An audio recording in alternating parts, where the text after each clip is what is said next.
the psychophysical transformation of consciousness and the elephant in the news story's elephant. We have before us the environmental imperative that forces people to seek appropriate decisions to ensure the coevolution of human and the biosphere. This heartening that we are being thrusted into is one that requires our truest intentionality altogether. We believe that the transformations of environmental consciousness occur under the interdependent influence of informational, ideological, and psychological components, which, in turn, are influenced by spiritual, cognitive, and socio-cultural factors that dominate society. The ecological imperative, then, determines the requirements for the transformation of ecological consciousness, the formation of appropriate environmental policy, and its implementation in all spheres of life. Intentionality comes from the Latin verb intendo, meaning to aim, hold out, or stretch.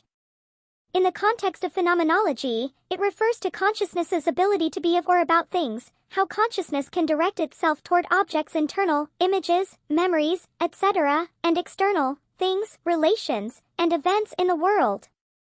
Phenomenologists argue that intentionality is a central feature of consciousness. Phenomenologists insist that minds are irreducibly embodied. The things we think and experience, and the way we think and experience them, reflect aspects of the physical structure of our body as well as the things our body can do. So intentionality for phenomenologists is rooted in our bodies and agency. The main tool for this is the transformation of society's consciousness towards its greening, our sights aimed higher at achieving optimal interaction between society and nature, the harmonization of material and spiritual life as a real embodiment of the ecological imperative. Additionally, phenomenologists have argued that we do not just think thoughts or perceive things. We feel feelings. And these feelings, affective phenomena like emotions, moods, and bodily states, play an important role in shaping how the world and other people show up for us, experientially.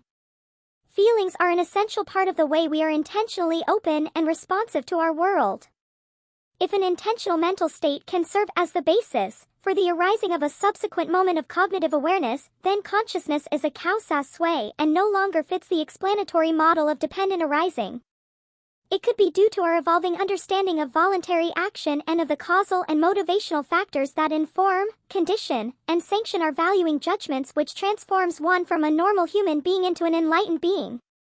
This transformative experience becomes at once the source of the Buddhist metaphysical picture of reality and the culmination of all human aspirations for genuine freedom. Firmly situated within this causal web, yet unattached to its emerging phenomena, the Buddha can thus declare that we ought to regard any form of sensation, attention, and consciousness as first personally experienced, but not first personally owned.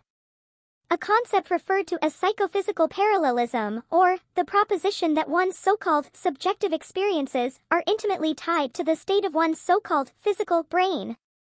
Inasmuch either consciousness is causally efficacious within the psychophysical domain, wherein the so-called material universe gets revealed to us through the contents of consciousness, or perhaps, it may be that consciousness efficacy is such that it does not even admit of any material explanation for itself. That this very real psychophysical parallelism goes virtually unexamined, while topics such as parallel universes, countless hidden dimensions, wormholes, and eternal inflation, to name a few, are routinely investigated, seems blatantly ludicrous.